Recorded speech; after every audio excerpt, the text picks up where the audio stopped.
they sound too good to be true, but they're not. But a lot of people truthfully haven't earned a reverse diet. To be able to do it and do it properly and efficiently, If you just start adding calories and you're like, I'm reverse dieting, you're just gonna gain weight. You're just gonna put yourself in a surplus. and she ended up gaining 0 pounds to bring her calories back up to 2,100. Can you explain how you're able to up your clients' calories after a longer deficit and still keep them shredded? What's going on, everybody? Welcome to the Fit, Healthy, and most of all, Happy podcast. I'm your coach and host, Josh, here with His co-host and co-coach, KG, and I'm in the house. Today, we're going to be talking all things reverse diets, and we're really going to try to explain what these are, how you can add more calories back to your diet and not lose weight. And if there's one thing no one likes, it's a diet, right? They have die right in the name of diet. So when you say reverse diet, most people are like, sign me up for that. How do I get a piece of that action? I want this reverse diet thing. And it really catches eyeballs. And what's awesome is they sound too good to be true, but they're not. They're an effective, amazing tool where you can reintroduce calories while adding minimal amounts of body fat, but also sometimes continue to lose fat. And we're going to get into like why to do it, how to do it. We're going to answer all your questions. We're going to keep it a little laid back, and me and Kyle want to have a discussion about it so you can learn how to implement it, if it's good for you as coaches that have experience helping hundreds of individuals do just this. Really pumped to jump into this one. It's going to be a great one. So sit back, relax. And our first thing we're going to say is, can everyone do the reverse diet, Kyle? Yeah, so I truly believe everybody can do a reverse diet, especially those who have actually completed a diet phase. They get to a point where their body's just starting to need more calories. They're fully done cutting, shredding, dieting, whatever you want to call it. But a lot of people truthfully haven't earned a reverse diet. To be able to do it and do it properly and efficiently, you just have to make sure that you've been in a calorie deficit for a certain amount of time. You've lost a sufficient amount of body fat. You're at a point where it's done, right? And that's where I think a lot of times people will do it prematurely. People who do it and try to do it haven't deserved it. They haven't earned it. And so every single person can do it. And I truly believe they should if they've completed a full-on diet phase. Yeah, it's something you need to earn. So if you're just like the average person who eats like a squirrel during the week and they say, I got to be healthy every Monday, the weekend comes and you're just pounding beers and pizzas and DoorDash and all that. If you just start adding calories and you're like, I'm reverse dieting, you're just going to gain weight. You're just going to put yourself in a surplus. So reverse dieting, the catch-all, because it really is this thing that's too good to be true, but it only works when you consistently been in a deficit. And it's when you're trying to transition out of that deficit, because if you do a bunch of cutting, right, you cut your calories way down, you're going to have your adjusted maintenance down from your original maintenance. And if you just jump back to your original maintenance, chances are you're probably going to gain weight, right? Because everything is adjusting towards this. Your hormones, everything gets changed, your ghrelin, leptin, your body will adapt everything as you diet. So the goal is to reintroduce calories intelligently so we can minimize how much weight we put on. Because if I start dieting and I'm eating 4,000 calories and I start dieting all the way down to 2,500, if I just jump back to 4,000, chances are my body is going to find its way back to just the weight I was previously. And we can kind of undo the entire effect of the reverse diet. So instead, this is reserved for someone who has actually completed that deficit, that diet, and this is going to be a tool we can use to reintroduce calories intelligently to actually minimize the fat loss we put on. And once again, you can't just do this if you just want to eat more calories because you think you should. You also need to be regulated here. So reverse diets work best when your adherence is really high. And I think where people will struggle is they'll do really well in a cut, and then all of a sudden they're out of that cut. They'll feel like they have this freedom, and that's where they'll get a little more wishy-washy. And if you just go blowing out your calories every few days or every weekend, it's not going to work as well as someone who's really dialed and dedicated. And most of the time, my clients that have the best adherence and they continue to treat it like an extended diet phase where they get to eat more food, more quality food, and they fill it with really good food, they can mitigate the effects and they can actually continue losing weight during this phase. And I'd say most people actually struggle when you do it by yourself and you start to get that mentality that like, okay, I'm eating more, I'm increasing calories, I'm doing a lean bulk, all that stuff. Most people, when they don't have the accountability of us, they just start really getting super loose, right? Because they were restricting themselves for quite a bit. They were saying no to a lot of things. They start to just kind of go down that like, okay, well, I can fit ice cream in. I've got an extra couple hundred calories. I'm good. And then it kind of just ends up snowballing. And I see most people who they start with it. They're like, okay, I'm gonna do this approach. I'm gonna really go all in on it. And then by like week 2, they're like, oh well, I'm back up to weight. It doesn't really matter. And they just really start to give up. And that's where this systematic approach, it's so important to actually be able to succeed. And even my client Emily, I just want to talk about recently, we did a reverse diet. She started around 1,800 calories with me. She lost a lot of weight. We were down to about 1,350. She's in the mid 120s. She's very lean. And we started to reverse diet. And she ended up gaining 0 pounds to bring her calories back up to 2,100. And every single week when I checked in with her, every single week when we had the update, she was getting so much better. She started moving more because she was eating more. She started lifting more. And it was an amazing approach. But because we were doing the check-ins, she was able to really succeed. So yeah, I just wanted to share an amazing success story before the next thing here. Yeah, Kyle nailed it there. And like, I guess into the next question of, do reverse diets always work? They will absolutely work as long as your adherence is still there. Like Kyle said, it's really imperative you take it seriously. And that's where I think accountability is so important, because when you're in a deficit, like let's say you've been a certain weight for a really long period of time, that's your baseline, and that's with you going to Christmas, that's with you eating whatever you want, being a little looser. If you just finish a cutting phase and you revert everything back to old habits immediately, you'll notice your weight will start to revert. And I think that's where a lot of people experience weight regain. So that's where a reverse diet is a tactical way for you to kind of analyze this. And what's awesome for me is I've helped quite a few people reverse diet even lately, a bunch of my clients, where I brought their calories up so much that they're like, I don't want to eat this much food. And I think people make the mistake of believing they need to eat a ton of food just because. I think what's awesome at a reverse diet is you can find the right response for you. So if you're someone, you're like, more food the better, bring it on. I feel good. Like I want to just get my calories as high as I physically can. That's awesome. I have a lot of clients where they're like, I don't want to eat 2,200 calories. Like it's just too much. Feel a little lethargic. Feel like I'm eating all the time. I just don't enjoy it. Like I'm happy at like 2K. And you're like, okay, that's awesome. And then we have a lot of opportunity. And that's where the reverse side's good. It's like the bonus, right? Because you've done the cut and we can see how your body responds as we reintroduce calories. And we'll talk about more how to tactically do that as we go on here. But in general, you want to be very aware of it and you want to be very conscientious of how you do it. And you want to also listen to your body. So I'm not a believer in like pre-planning the amount of calories you're going to add or introduce, because your body being in a deficit for so long is smart. It starts to change your systems. You move a little bit less. You stop dancing when there's music on the radio. There's different effects that will take place as you enter a cut. And the goal with reintroducing the calories here is we're trying to reignite that system, get your hormones replenished, give you some additional food, help you feel more full. When you feel more full, you feel more satiated, get better pumps, you work out a bit harder. So there's always like more that goes in than just reintroducing calories. Chances are at the bottom of your deficit, as you reintroduce calories, oftentimes the reason you can still lose weight is because of thermodynamics, right? Because you're actually burning more in a day than you're eating. So you're still in some form of a deficit. And that's why I don't like jumping people right back up to their calories.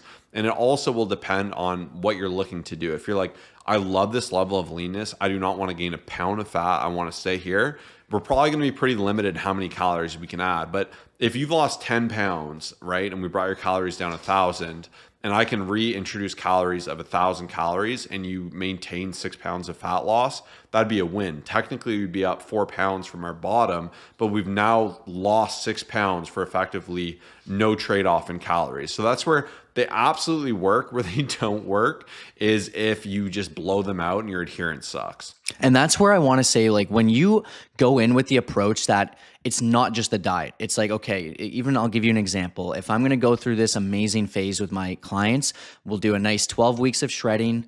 Let's say they lose 15 pounds. They know we are going to do at least a month of just slowly bringing calories back in. They're mentally prepared for it. I'm going to support them through the maintenance phase, or if they want to go into even a lean bulk phase, that's up to them. But they're able to succeed because they know, right? It's the issue is once you lose that weight, most people just turn off the system. They just say, okay, I've got to the goal.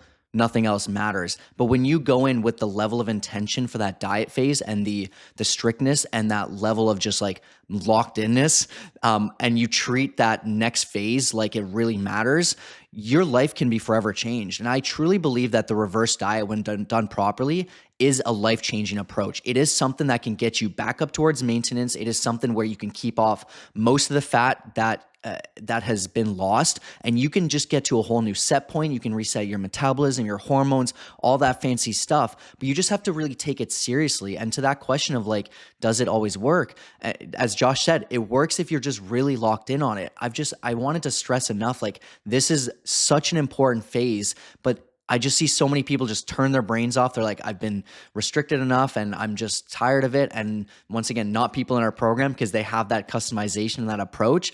And then they just completely fall off. And I talked to them a couple months later. They're like, yeah, I'm back to my weight and I gained 5 pounds more. And it's because they didn't treat it seriously. They didn't take it seriously because they just said, oh, well, I'm eating more, whatever, like it's all good, like I'm just gonna go back to my normal habits. But that's not how to approach it, and that's why this reverse diet is such an important phase. Yeah, and a lot of it is the psychology. When you're cutting, you're being good, you're locked in, you're dialed. It's easy to say, no, I'm cutting. I think it's such a hard shift for people just being like, okay, I'm done cutting. What the heck do I do now? Or, oh, I'm done cutting that ice cream I've had in the fridge for the last 3 weeks. I'm going to eat the whole thing. And that's where like you'll see contest people who cut so hard, they get into binging behavior and get a lot of their weight back really quick. And this whole episode is actually inspired from a question from Bella. And she had said, can you explain how you're able to up your clients' calories after a longer deficit and still keep them shredded? Wouldn't that lead to long-term weight gain again? So once again, like to that question of will you gain fat? Absolutely, you'll gain some fat, right? When you're cutting and you're at the bottom of your deficit, that's where you'd be your leanest. Of course, if we add calories in, unless you continue to lose weight, which could be you being in a deficit, and this could be the effect of us basically like adding wood to the fire, right? And naturally you get those calories back and maybe you feel your vigor back, your energy, you're dancing in the car. Like I said, these non-exercise activity thermogenesis things you do, you're tapping your foot again. Sometimes these processes can kind of get restarted. But additionally, some people will just feel better with more calories. They're outside of their cut. Their body has the energy back and they're able to train harder, burn more calories. That's where you can sometimes still lose weight. But for a lot of people, it's natural to put on a quarter pound, half a pound a week of weight because there's food volume, right? That food's in your system. You digest it, of course, but there will be some weight behind that.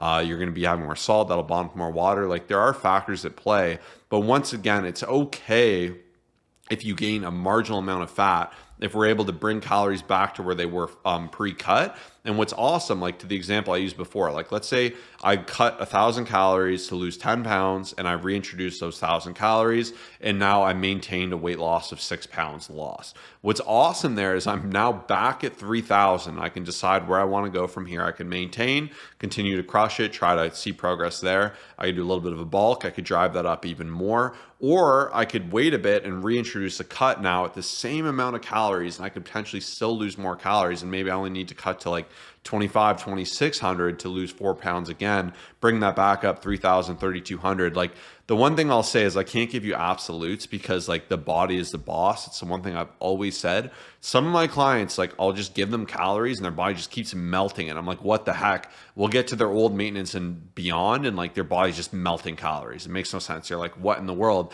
Some people, I'll give them 100 calories and right away we'll see the scale pop up like crazy. And we'll have to hold there for a bit and let things adjust and we'll see it pop back down. And like everyone is so different, right? And that's where it's a very dynamic process. As a coach, I make calorie changes week to week. I look midweek at everyone's. It's very rare I'll make a change midweek because I kind of like some time to see how things set. The body will do weird things sometimes too. And when you're out of a cut, you add that little bit of calories, it'll really hold on to it and you'll see the weight pop up for a bit and it'll take some time. So like that's where you need to understand these different thoughts behind it. Yeah, and the amount that you gain is also very different. Like the person you are, as an example, a competitor who's like just done a show, they'll be a little bit more desperate to add in calories. They'll be a lot more hungry. They'll be like, okay, I'm okay with gaining more just to have that higher introduction of calories early on, and like I'm okay with it, and then we'll go like a bit of a slower approach. Someone like Emily, she didn't really gain much because like even when she ended the diet phase, there wasn't as much hunger, there wasn't as much desperation. We just knew we had to bring the calories back up, so she gained very, very little amounts of fat. And I think it's also important to know like what level you're okay with, right? And I'll always have these discussions with my clients, and we always talk about, okay, here's how the reverse diet's going, here's where we're at, here's where we're projected, how are you feeling, right? And that's where that weekly check-in, as we've been talking about, is so important because I'm able to see there will be some people who are like, you know what, I've lost 20 to 30 pounds. I'm okay with a little bit more. I want more food. Okay, cool. We might gain a little bit more fat, but you're still going to be at like a huge net win. Others who are like, you know what, I'm chilling, I'm good. And they just say, I'm chilling, I'm happy, I'm good. Okay, cool. We'll take it a bit slower. And that is totally fine. And then they're going to gain a little bit less. So it's so depending on who you are, how you're feeling, how your body's reacting. Like there have been some crazy things where I expected someone to be gaining a little bit quicker and they're just holding their weight. Or like Josh said, losing. I'm like, all right, let's bring the calories back up. And then it's just, you look at the photos, you're like, holy, you've shredded more, you've lost more. But everyone is so unique and different based off of their situation. But obviously the whole goal is to minimize fat gain. But to be honest, like it's very, very hard to just not gain. Like if you're going to, let's say, increase your calories 1,000 plus and whatever the number is that we're going to get you to, depending on your situation, there will be little bits of fat, for the most part. You'll gain some good muscle as well. You'll be feeling so much better. But I think sometimes people go in with like, I'm going to gain, 5 pounds of muscle and 0 fat. But it's like, you have to be realistic as well. It depends on the person, of course. But yeah, like it's inevitable that there will be something added back on for sure. Yeah, and the next question is, should I be adding calories every week? So once again, I don't like to have any assumptions. For me, I think a good general rule of thumb to start is reintroduce like 5 to 10% of your calories from where you're at.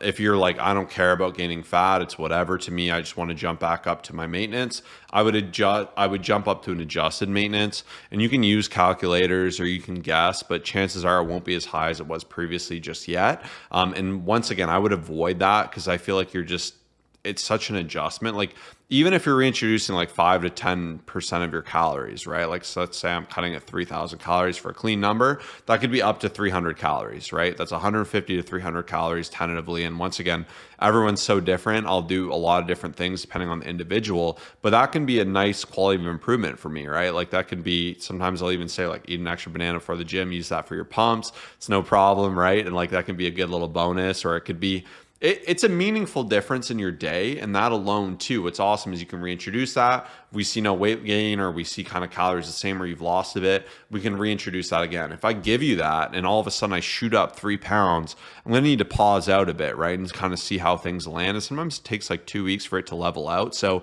that's where don't just rush to do things. Like see how your body responds and see how accurate your adherence was. Like, can we put stock in the numbers? Did you mess up on that weekend? And do we need another week to kind of see where things are at? So like, that's where you just don't want to do it every week. But if you add them, your body keeps taking them well. There's no reason you can't keep adding them until it kind of pushes back. Then you can readjust and you can always go down. Like if you keep adding it, and like I'm eating 3,000 calories to start, I cut down to 2,000. These are just random numbers. Don't put any stock in these. But like, let's say I reintroduced calories to 3,400 and I saw no weight gain till 3,400, and then I did. I could pause out there. I could bring them back down a bit. Like you have some maneuverability, and that's where this is a very dynamic process. And then naturally you need to look at where you want to go past this. Do you want to be in a muscle gain phase? Do you want to get back into a cut after a certain period of time? Do you want to just try to maintain where you lose fat and gain muscle? So that's like something you want to kind of consider. But those are the best two answers. And then the next question I get a lot is, where should they come from? Protein, carbs, or fat? So for me, generally, at this point, if someone's dieting and assuming they're having a reasonable amount of calories to diet on, chances are your protein's where it should be, especially if you're someone who's like more advanced to the point where you've earned a reverse diet. As long as your protein is like close to a gram of lean body weight, you're kind of covering your boxes. So if you're up towards that amount, I don't necessarily need to reintroduce a ton of protein. You could to cover your bases or if someone enjoys it, but most generally, you're pretty welcome to have it in carbs or fats. Once again, you just want to give your body good sources of foods. And this is where I recommend trying to eat cleaner while doing this, like maintaining that path of eating clean. And the only reason for this is, once again, that if you just like go from cutting out everything because you're cutting and you're being more critical and you like having that ice cream, and you start eating ice cream every night, you're going to get a taste for that. And those really hyper palatable, satiating, non-satiating foods are going to be very addicting. It's going to be very easy for you to go over on them and kind of break the cycle of this. So that's where I always like people to be mindful of it and kind of let their body to settle with good foods. And if you eat 150 calories of ice cream versus 150 calories of like chicken and rice or salad, one will satiate satiate you way more, and you'll feel the effect of this immediately, and it'll give you more buy-in. So it really depends on the individual. Like some people have great control and be like, sick, I'll have my dessert again, no problem. And that is where it's so dynamic. Yeah, there's no right answer. One of my easiest rules of thumb for this is if you're going to have an increase of calories or even a decrease, is trying to take what you're already doing and just like make some small changes, right? Like for example, my Greek yogurt, I may have just like, even when I get deep into a cut, I cut out the peanut butter. It doesn't really make as much sense for me.